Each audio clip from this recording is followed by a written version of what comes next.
First thing we're going to do is take a look at the results from last night's primary in Florida. The clear winner, Mitt Romney. And from the D.C. Bureau, Patrick O'Connor joins us now to go over, Patrick, what we've learned this morning, which is that it's going to be hard for any other candidate in the race at this point, it seems, to make himself to convince people he's a viable alternative. Absolutely. This was a really big win for Mitt Romney last night. Not only was the spread big, but if you were to look at who he drew to the ballot box, I mean, he did well on the conservative panhandle. He did well with Cubans down in South Florida. He did well with the soccer moms north of Tampa. He really did well with every constituency within the Republican Party, which is going to strengthen his argument that he's the candidate that's best to coalesce the party heading into the general election as they get ready for a matchup with President Obama. And Patrick, what about independent voters? This was a group in the last couple of primaries. Even when Mitt Romney won in New Hampshire, he had trouble winning them over. Did he do better last night? Well, actually, Florida's primary is closed to Republicans only, so we didn't really get a good indication of that. But if you were to look at the cross-section of Republicans who did vote for him, his numbers are typically highest among moderate or liberal Republicans. So I think the assumption is that he would do fairly well with independents. Most polling has suggested that he's right neck and neck with Obama. The biggest problem, or I guess the most telling statistic among independents, is that right now they're very sour on the president, so they will be looking for an alternative in November. Right. And Patrick, Newt Gingrich made it quite clear with his signs, 46 more states to go and all that, that he's not going anywhere. Do the political experts take that at face value? And B, what does sort of a hard-fought, state-by-state campaign mean for Romney? Well, first off, as far as Newt is concerned, I don't know that any of us necessarily doubt that he wants to go the distance. The question is going to be whether or not he can convince donors that he's worth the investment. It's expensive for him to go the distance. I think a lot of us assume that he can at least get to March 6th, which is Super Tuesday, in which case you're gonna have some southern states in play. Maybe he'll be able to make a case after that he's a viable alternative to Mitt Romney.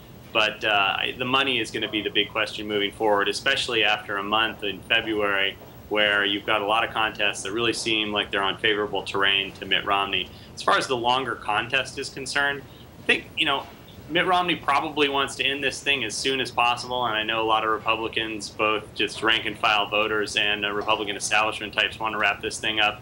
But to his credit, Romney's really the only candidate in the race who has, from the beginning, built for the long haul. Right. So I think they don't want it necessarily, but I think they're prepared to go there, and I think they, at least before Florida, had a mindset that they would probably have to. Well, and we already hear Mitt Romney pivoting and more or less campaigning against Obama with eyes towards the general election. Take a listen to how he described his potentially future opponent last night. Leadership is about taking responsibility, not making excuses. In another era of American crisis, Thomas Paine is reported to have said, "Lead, follow, or get out of the way." Well, Mr. President, you were elected to lead. You chose to follow. And now it's time for you to get out of the way. That went over well. It contrasts, by the way, with the tone that Newt Gingrich took, which was basically to cast this as a two-person race, still trying to basically frame the narrative as one that he's part of. I think we can take a listen, too, to how he responded last night after his loss.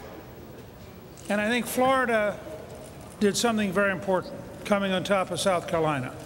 It is now clear that this will be a two-person race between the conservative leader, Newt Gingrich, and the Massachusetts moderate. And Newt Gingrich may have come in second, may want to frame himself as the alternative, but Patrick, Florida's a winner-take-all state. Mitt Romney got all its 50 delegates. Going forward, does Newt Gingrich have enough momentum to make a significant dent in the number of delegates that might give him power to keep influencing this outcome? It's a difficult question to answer right now. I think we're really not going to know until Super Tuesday to see whether or not he's able to stack up a couple southern states, maybe surprise people elsewhere down the line. February's not a good month for him.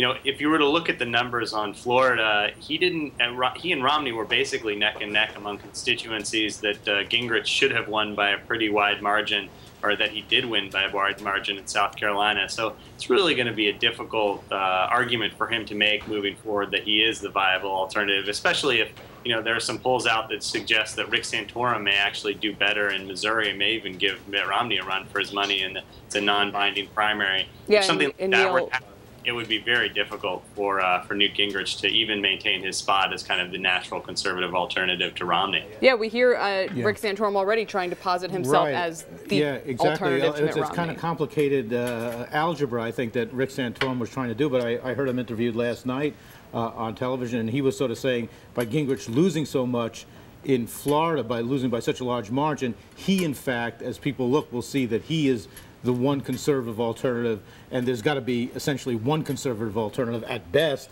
and that's assuming, as many, of course, have, that it's not too late for anyone to challenge Mitt Romney now. Patrick, when's that Nevada primary? It's on Saturday, so we don't have a lot of time, and Romney has got caucus. a great Caucus.